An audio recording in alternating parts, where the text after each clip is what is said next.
of that. Here's the point of the 25%. It's not magic.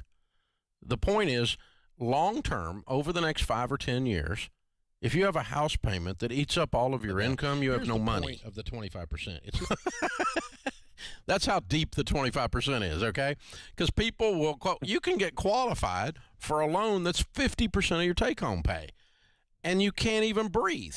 You can get qualified for a loan that's 35% of your take-home pay easily. And then you have trouble funding your car replacement fund, your 401k, your kid's college fund, because you become increasingly house poor. Now, what you're describing is a temporary situation, not a permanent situation. So if someone calls me up and their house payment's 50% of their take-home pay because one of them just got laid off in the coronavirus, well, that's not what we're talking about. You would just hang on through that because you're going to get your pay back and afterwards, and you're going to be okay in the house. So it's not a snapshot of a moment in time. It's a concept that over the scope of the next decade, it's going to be very hard for you to avoid debt and prosper if your house payment's eating up all of your income. That's really what it comes down to. And so if you can't... Well, 30 seconds until minions spawn. From a young age to embrace the shadows. Darkness is a start.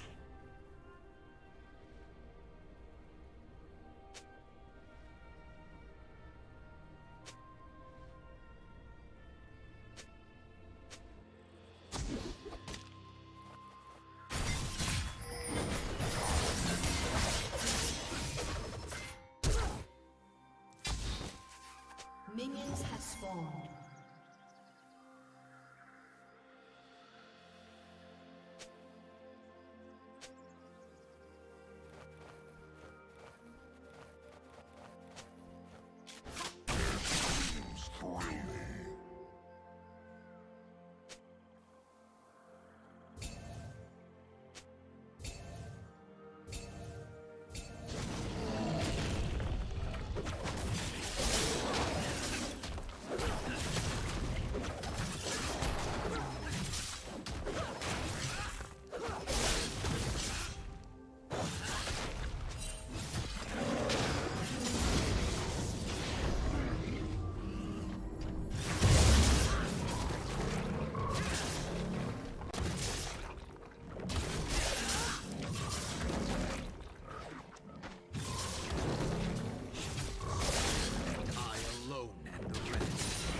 Not nightmares.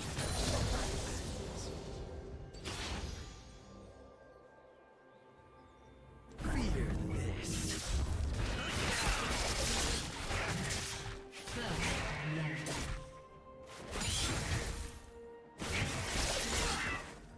Whom should I obey? Master Zed or the farm implement with delusions of grandeur?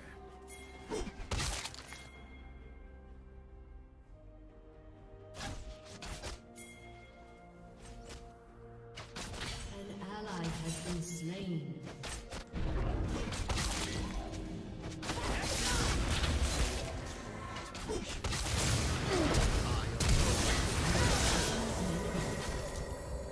Death delivered with is true power.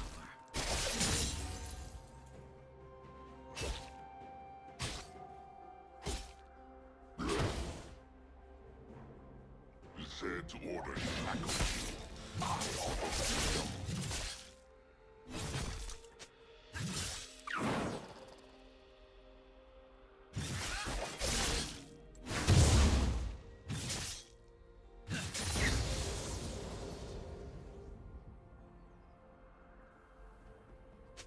Such obsequious people.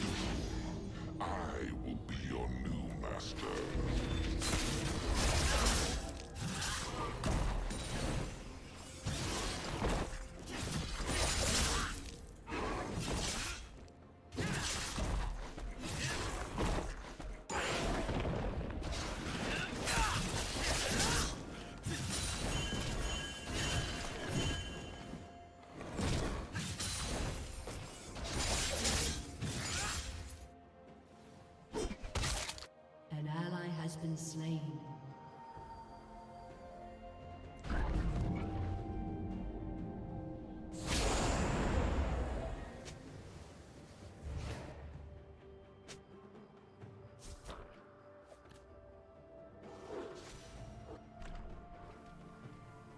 I have chosen you.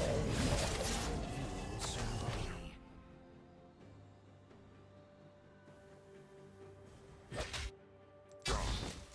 Now can we continue the bloodbath?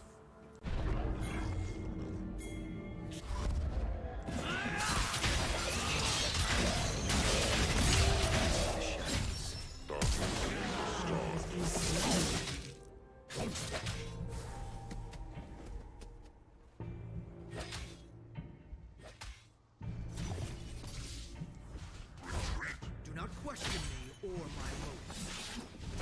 Here we go. Oh, I do like this.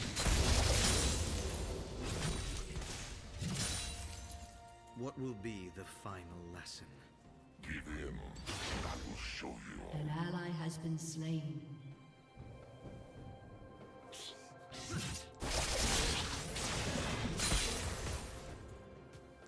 The fight will continue.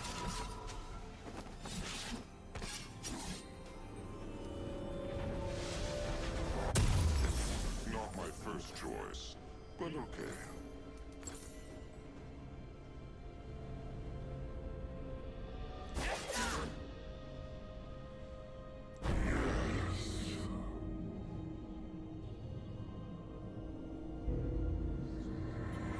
I am the weapon. You are a tool. Lies soothe the mind, don't they?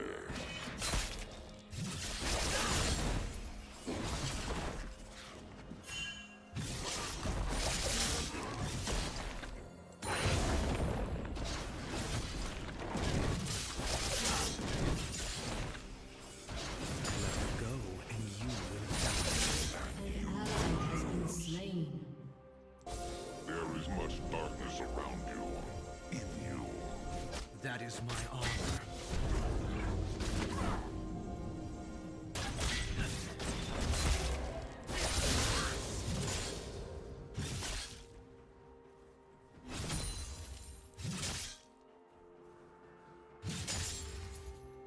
You are not worthy of the power you hold. Let there be sight.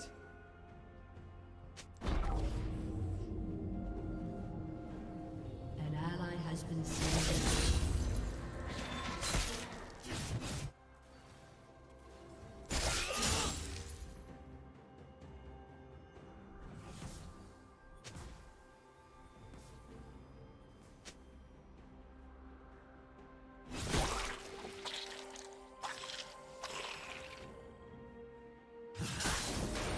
Underestimate me at your peril.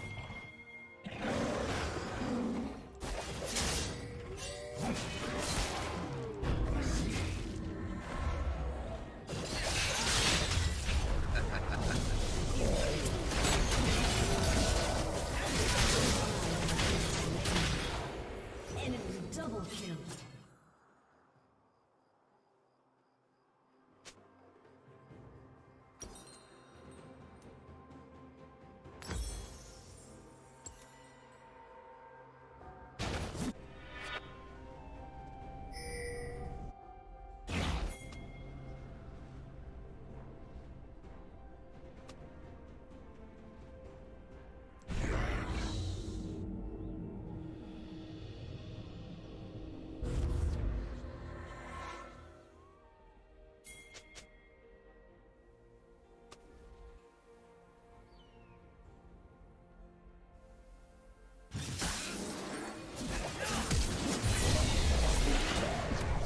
I learned from a young age to embrace the shadows. Darkness is a star. Killing spree. Neither time nor violence. Enemy double kill. But there's still so much to heal.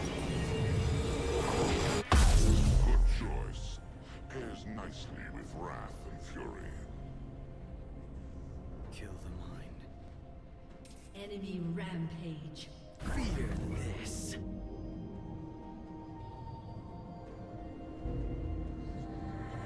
A summoner has disconnected.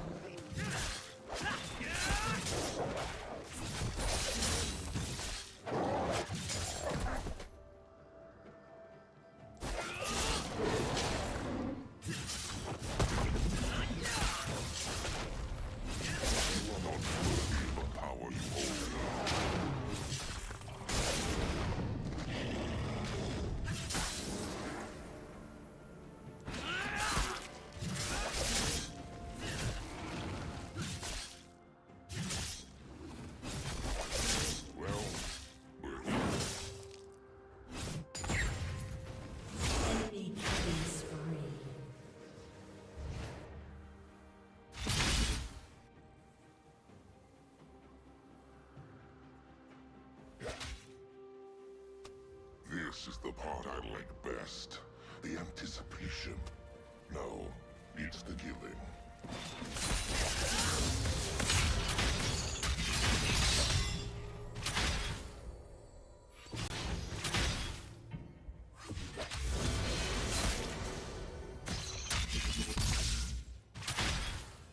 I am the weapon.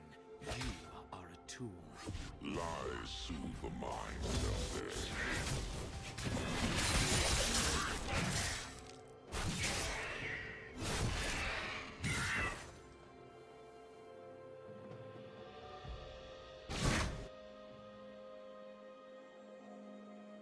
Tell me, was it desperation that led you to me?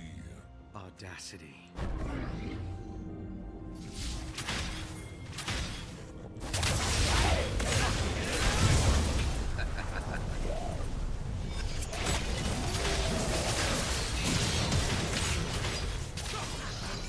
Is unstoppable. An enemy has been slain. You best stay down. An enemy has been slain.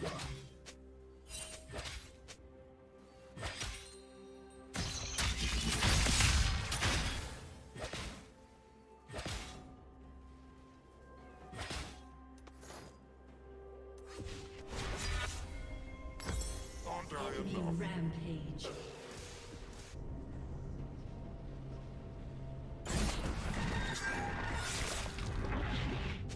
Poor Kayn. All those plans for naught.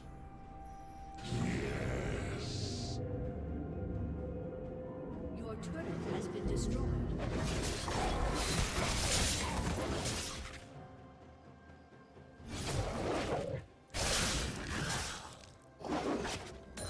Shut down.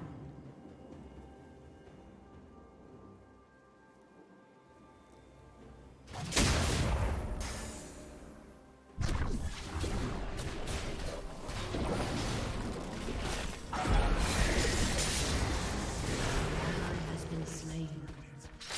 An enemy is unstoppable.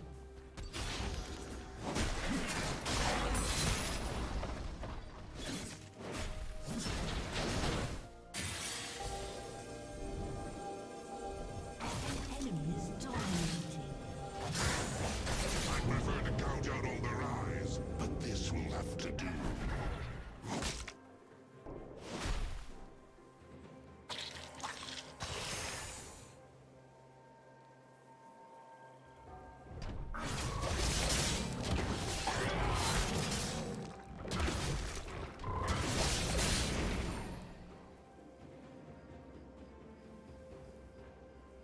Turret plating will soon fall.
destroyed.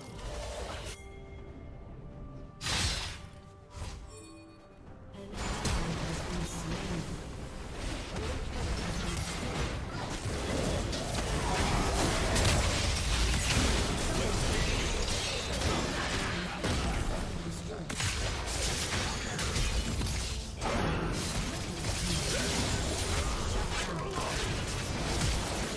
Has been destroyed. Double kill. Enemy is legendary. Your turret has been destroyed. Ally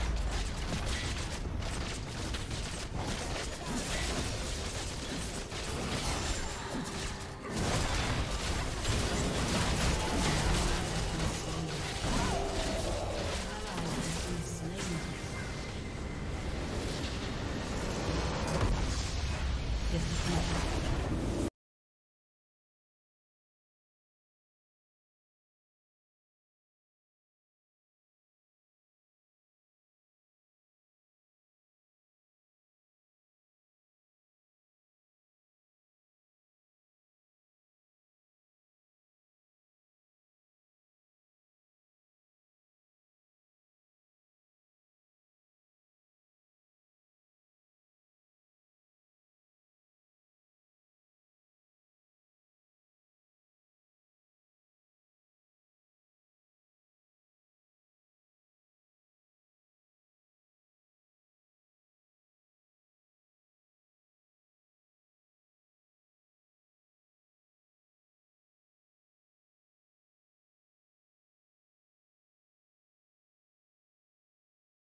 I said, okay, the low point of your income is while she's in grad school. The high point of your income is after she gets out, and the medium point is kind of where you are right now. All I did was just say, hey, maybe where you are right now is maybe a good measure of that. It'll be a little bit of a strain while she's in grad school, and then there'll be almost no strain later when she gets out, and you'll be able to do a whole bunch of other stuff, and you won't be house poor. If you did it based on the anticipated income, basically we're saying until she gets her new job and her career blossoms off the new job, off of grad school, until then, you're probably not going to make much progress financially because you're putting it all in a house payment. Does that make sense? Yeah, makes perfect sense. So what period of time do you want to be house poor? Oh, and how old are you? We're both 30.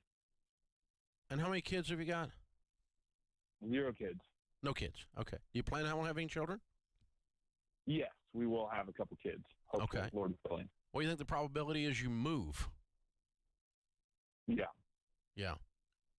And so I Yeah. wouldn't And we're spend the also next thinking about 5 buying a years house with cash. I wouldn't spend the next 5 years straining on a house payment based on the income target 5 years from now in order to own a house that I'm probably not going to live in after I have kids. Yes. Why strain? You know, it's just not, it's a temporary thing. And so, you know, all that, but the whole point of the whole discussion is if too big a chunk of your income is going out the door in house payment, you can't do nothing else. You're house poor. So if you'll just guard against that, you'll make the right decision. Okay? Right. And 25% is pretty conservative. So It's very if I try to conservative. keep on track there, we'll be good, even if we end up having to strain a little bit more Exactly. for those couple of years. Exactly. The 25% is based on having done budgets for 30 years with people. And I'm saying where you are now is your projected income today. And based on that, we're going to do 25%. That gives you room for kids' college fund, car replacement, Christmas, insurance, start your 401k and baby step 4, and that kind of stuff. If you get up around 35%, you start to be in a strain. You can't, you say, oh, well, we'll put this vacation on a credit card, and you start rationalizing your butt off and start being a normal American again. So that's where it comes from. It's conservative unless you're trying to hit all those baby steps and you don't see raises. Thanks for the call. All right, let's go to Jack in Texas. Hey, Jack, welcome to the Dave Ramsey Show. Howdy, sir. Thank you for your time. Sure, what's up? I'm looking at buying a house cash here in a couple of years, and I was just curious as I've started to talk to other people about it. They've all started to suggest not doing that, taking the money you'd spend on it and, throw it at other investments that'll make you more money. And I just kind of wanted to get your thoughts on why you would suggest buying a house cash, or if you wouldn't, what you would put it in. I'm curious to get your thoughts on why you would take financial advice from a bunch of broke people. That's a fair point. Oh, hey, listen, if you can figure out what fat people are doing and not do it, you probably will be skinny. So let's think this through for a minute, okay? The data tells us, hard data, not just theory. We did the largest study of millionaires ever done in North America. 10,167 of them were surveyed. It's the largest study ever done. Not your broke friends, but real millionaires. Real millionaires, people who have $1 million net worth or greater. Chris Hogan did the book off of it called Everyday Millionaires. It's full of stories and 140 statistics of the millionaires. And so if you want to be a millionaire, what they have to say as a group, 10,000 of them, the data from that is important. Would you agree with that? Yes, sir. And it's more important than what Dave Ramsey says, by the way, because I'm just a bald guy with an opinion. But when you talk to a lot of people that do one thing and do it well, and you can extract from that data points that are consistently showing up, like in excess of 50 or 60% of the time, you have statistical evidence at that point. That's what a research project is for. And so that's why we did it, because we wanted to know if my opinions that I've been teaching all these years and what I believe to be true and how I've lived my life, and it worked for me, actually worked across a series of real millionaires.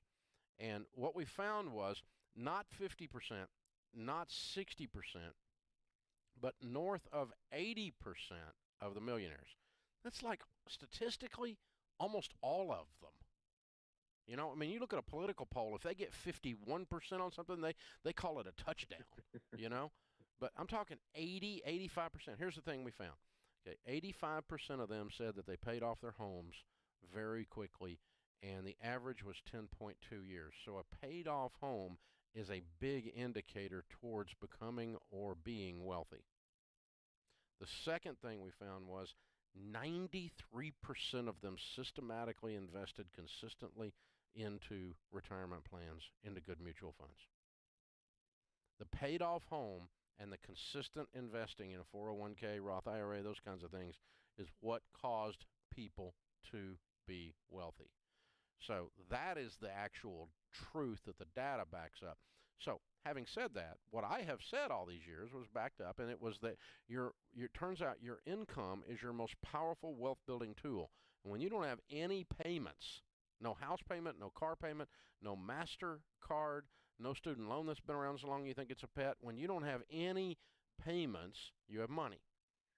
And you get to become very wealthy fast. So at your young age, Jack, if you can pay cash for your house, you will be very wise. Let me tell you how many of the millionaires that we interviewed that said, what you should do is borrow as much as you can on your house and invest that money, because you can make more investing than you would pay out in interest. Let me tell you how many of them out of 10,000 said that. 0. That's statistically significant. 0. Not one said you ought to buy real estate, pay cash for it, or buy real estate and borrow as much as you can on it. And instead of using your money to buy the real estate for cash, instead of doing that, put the money in an investment and just keep your real estate mortgage your whole life, because investing is always better than a mortgage, than paid off house. Exactly 0% said that. Not a single one out of 10,167 suggested that your broke friends were on track. So that's why I say that, is because the evidence is here of 30 years of me doing this and the evidence of talking to real millionaires. And these millionaires were not just in our tribe. 50% of them were in white space, meaning they could not spell Dave Ramsey. They didn't even know who I was. These are just millionaires. It's just simple. And they just borrow money? No. They look at you like a German shepherd, turn the head sideways. What? You know? And no. Borrow money? No. Here. Oh, by the way, for the rest of you, hold on. I'm going to give you a copy of that book, Jack, Everyday Millionaires, because you're going to be one, and you are on your way, man. If you just go with your instincts, because you have good instincts, and go with that stuff instead of this other garbage. Hold on, Kelly, I'll pick up and we'll give you one of those. You guys know what percentage of millionaires inherited enough money to become a millionaire? Less than 9%. 91% did not inherit enough money to become a millionaire. Of the millionaires we talked to. Oh, the only way to be wealthy is inherited in America today, so the wealth must be punished because I have a political agenda. Yeah, well, the problem is you don't have data, and so you're living in the land of mythology. The truth is that out of 11 million millionaires in America today, somewhere north of 10 million of them started with nothing. Did not inherit anything, or if they did, it was not enough to be of help. They might have inherited $5,000 or $10,000. 79% of the ones we interviewed inherited zero. And the rest of them, not enough to help. It was just kind of a tip of the hat. When Granny died, I got $6,300 or something. That's an inheritance, but it didn't exactly make you a millionaire. So where does wealth comes from? It comes from you controlling the person in your mirror. You're the problem, and you're the solution.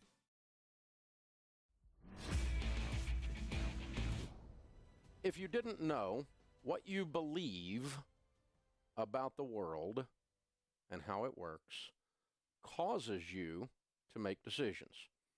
Those decisions affect your life. No kidding, huh? We kind of know that. So what you believe about the world, about money, and about the economics matters. Because it either paralyzes you like a deer in the headlights, or it causes you to push forward, persevere, fight and climb and scratch because you believe you control your own destiny. These things matter. These discussions of philosophy and theology matter because they affect whether or not you actually take the advice I give you every single day on the show and go use it. So when someone comes against that, I occasionally want to just stop and go, let's apply a little critical thought to this. So let me ask you this. Here's a belief that you have. And I want you to call in because we're going to talk about this the entire hour. Get ready. It's going to be juicy. What causes poor people to be poor? What do you believe about that? Because what you believe about that will cause you to take actions in your own life or not take actions in your own life. What causes poor people to be poor? It's a great question. It'll challenge your theology. It'll challenge your doctrine. It'll challenge your philosophy of life. Because the first thing that happens is if you have a fairly narrow view of life, meaning you haven't gotten out much or don't read much, you have just one opinion, and it's usually wrong because it's only a partial observation. Let me give you an example of that. Okay?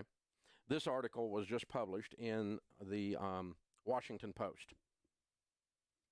The headline reads, Christians are more than twice as likely to blame a person's poverty on lack of effort. Christians are more than twice as likely to blame a person's poverty on lack of effort. Washington Post and Kaiser Family Foundation asked 1,686 American adults to answer the question, what causes poverty? And I'm not going to go through the whole article, but I'll pull out the statistics for you because they bounce around and do some weird theological stuff that's not even, I don't even know how to end up in the article. It's like they're dealing with postmillennialism and all this other stuff that has nothing to do with the discussion. They really got convoluted. But the bottom line of the article is this. The poll shows that 46% of all Christians said that a lack of effort is generally to blame for a person's poverty, compared with 29% of all non-Christians. Now, what you believe about this affects your behaviors. Let me show you how it affects your behaviors. The Washington Post is world-renowned for being anti-Christian and being very liberal in their conservative beliefs, okay? You don't believe that, you haven't read the Post, all right? It's pretty simple. So let me help you with this. 46% of all Christians said that a lack of effort is generally to blame for a person's poverty, compared with 29% of all non-Christians. So let me show you how your belief affects your behavior. The headline was, Christians are more than twice as likely to blame a person's poverty on lack of effort. Let me help you with this. 29%, 46%, that is not more than twice. It's not even half. So you messed up your math because of your skewed bias on your belief system. See how it affects your behaviors? You could have, if it were written by the right wing, the alt-right, it could have said, the exact same statistics could have said, less than half of Christians believe, less than half of Christians blame a person's poverty on a lack of effort, because it's 46% believe that, according to this survey. You see how it gets skewed? How they reword stuff to make a point, because they obviously had a point. 53% of white evangelical Protestants blamed a lack of effort, while 41% blamed circumstances. 50% of Catholics blamed lack of effort on poverty, while 45% blamed circumstances. In contrast, by more than 2 to 1, the bright people in America, the atheists, the agnostics, who have no particular affiliation, said circumstances are more to blame when a person is poor rather than a lack of effort. 65% of them said circumstances, only 31% said a lack of effort. Now listen to this line. This is fabulous. If you don't think that our media on both sides of the equation, right and left, are completely screwed in the head, this will tell you right here. The question is, of course, not just an ethical one. Ethical? Have they got a dictionary in that place? Ethical? How is this an ethical question? But it's a political one, and the partisan divide is sharp. Well, no kidding. That's why you wrote the article. Among Democrats, 26% blamed a lack of effort. 72% said circumstances. Liberals. Among Republicans, 63% blamed a lack of effort, and 32% blamed circumstances. Conservatives. And race mattered too. 32% of black Christians blamed lack of effort, compared to 64% who blamed circumstances. So if you are a white evangelical Christian, you hate the poor, you are cold-hearted, unethical, you do nothing but sit in your McMansion with your nose in the air, collecting your unequal wealth, you're greedy and you can't be trusted to walk around on the face of the planet because you blame effort on poverty, poverty on effort or lack of effort. Now, you want to talk about this. This is going to be a great discussion today. The phone number is 888-825-5225. See, the implication of this is only the liberal elite, only people with skinny jeans and really cool beards that have an I Love Bernie 2016 and a Coexist bumper sticker on their Subaru can have the right to properly assess the poor. Now, let me help you with this. If you are in skinny jeans and you have a really cool beard and you drive a Subaru with a Coexist sticker, I'm your friend. I'll be your friend. I am your polar opposite, but I will be your friend. I drive a large pickup that will eat your Prius, 6.0. I carry a 1911 with a hollow point in the chamber, Wilson Combat, on my hip most days. 99% of the time you see me, I'm armed. I almost always vote conservative. I hate the government intervention in my life. So I'm the opposite of you.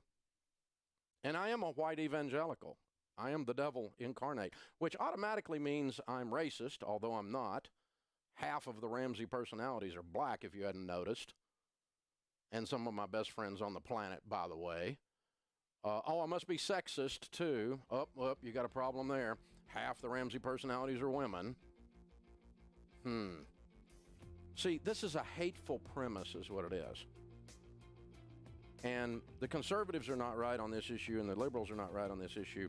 But to write trash like this in a major newspaper is not only unfair and divisive, it's also a lie. It's untrue. And I'm going to give you some data and walk you through this to show you what I'm talking about. Not to defend the white evangelical Christian, but to discuss our worldview of what causes someone to be poor. So the Washington Post poll and article says 46% of all Christians said a lack of effort is generally to blame for a person's poverty, compared with 29% of all Christians.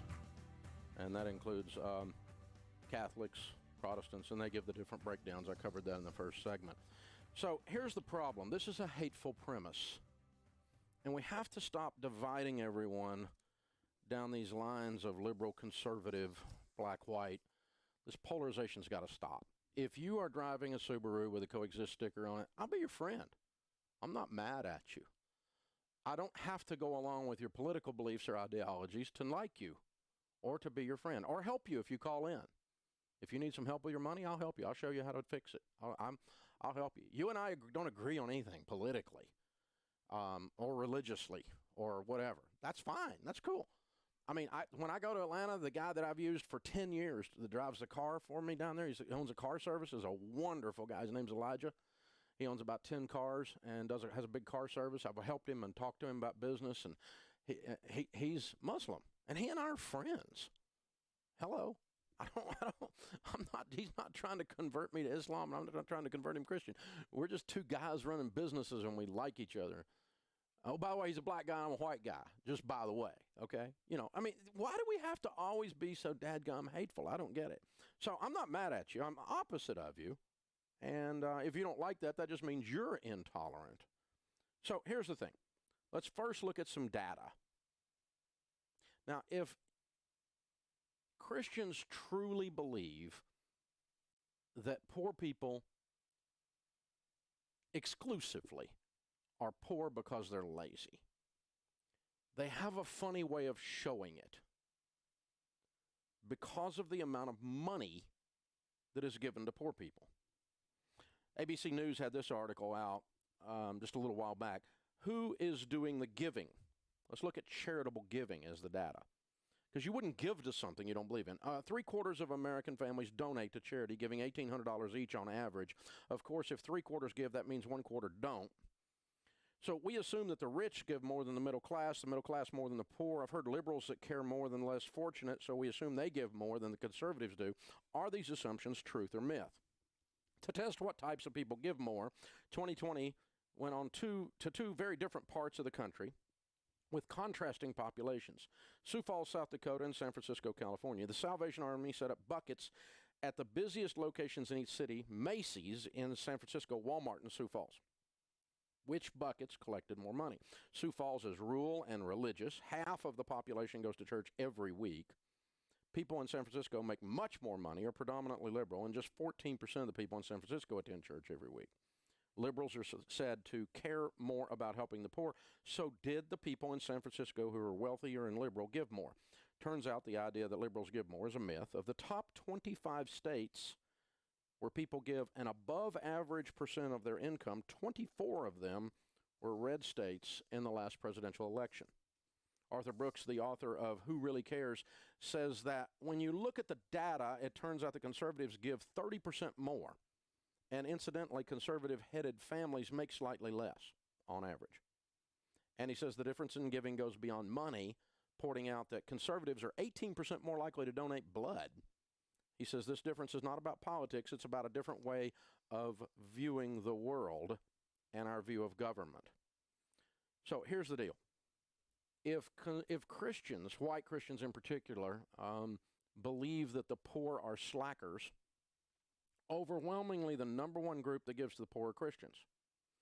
Evangelical white Christians, black Christians, Catholic Christians, Hispanic Christians are the number one giving group in the United States and, for that matter, worldwide. Of those who attend a weekly worship service, 91% give something to someone.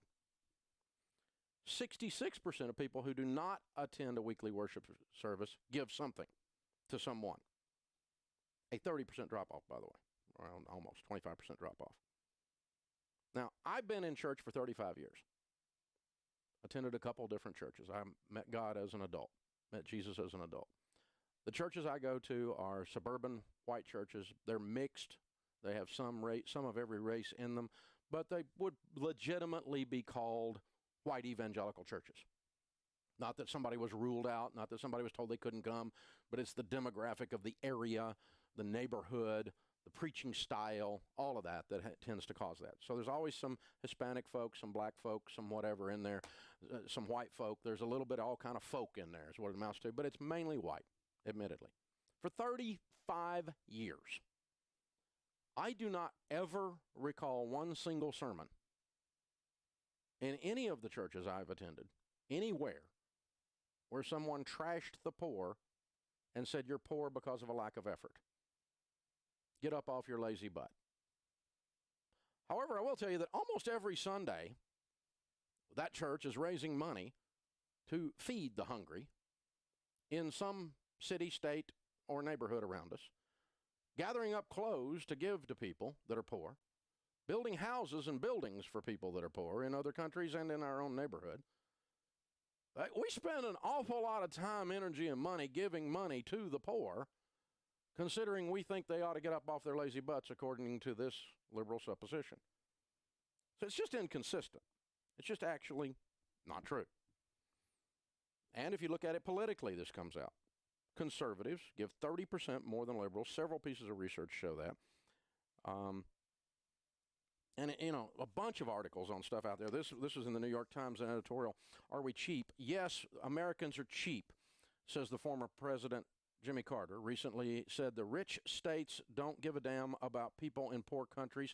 And when it comes to helping the needy in poor countries, YouTube singer Bono says it's the crumbs off our table that we offer these countries. Crumbs because many other countries such as Norway, Portugal, and Japan give a larger share of their wealth to needy countries. The United States gave $28 billion in foreign aid last year, but as a percentage of our wealth, we rank 20th out of 22 major donor countries.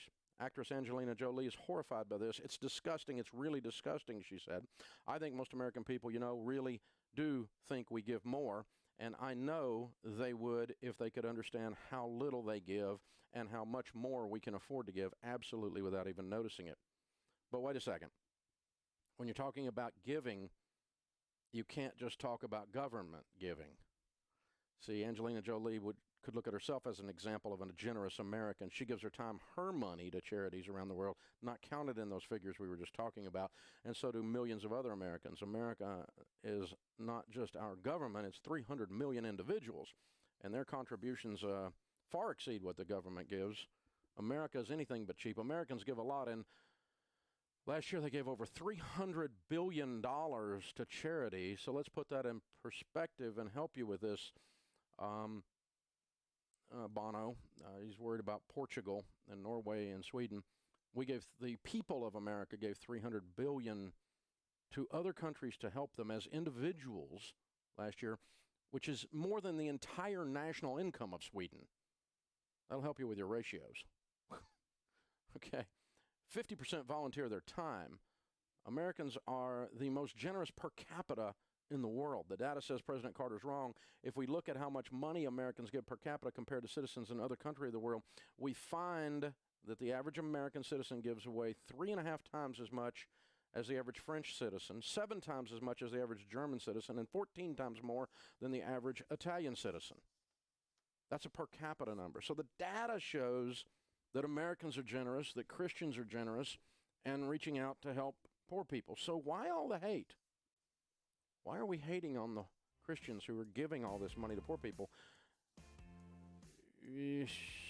Maybe it's all about dividing the country because if you look at the government and you think government is the sole source of charity, then you would run an agenda where it ran articles like this that shows that we need to give more to the government because they're where charity comes from, and yet the data shows otherwise. So how do we help the poor? What causes poor people to be poor? We'll deal with that when we come back, and then we'll take some of your calls. I want to know what you think. Why do you think poor people are poor? Okay, so we're actually using our brain and not our emotions. We're actually thinking. It's called critical thought.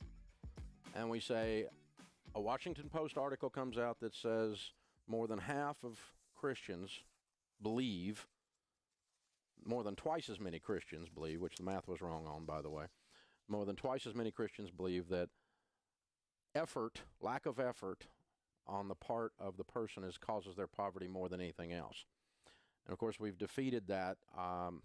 It's just a liberal slant on something. They're just trying to stir it up. We've defeated it by understanding, A, that the data all shows that Americans and conservatives and Christians, as three different groups but also intermingled groups, give more by category than anyone else in the world to the poor. So why would you give to the poor if you think they're lazy and shiftless like that? You wouldn't. You're trying to help them because we that are in that category or in some of those categories understand some things. So you just can't believe the liberal Washington Post when they're trying to say that white evangelicals that elected Trump are primarily politically conservative or greedy, two-faced, and their motives can't be trusted. That's the essence of this. It's hating. It's intolerance on the part of the left.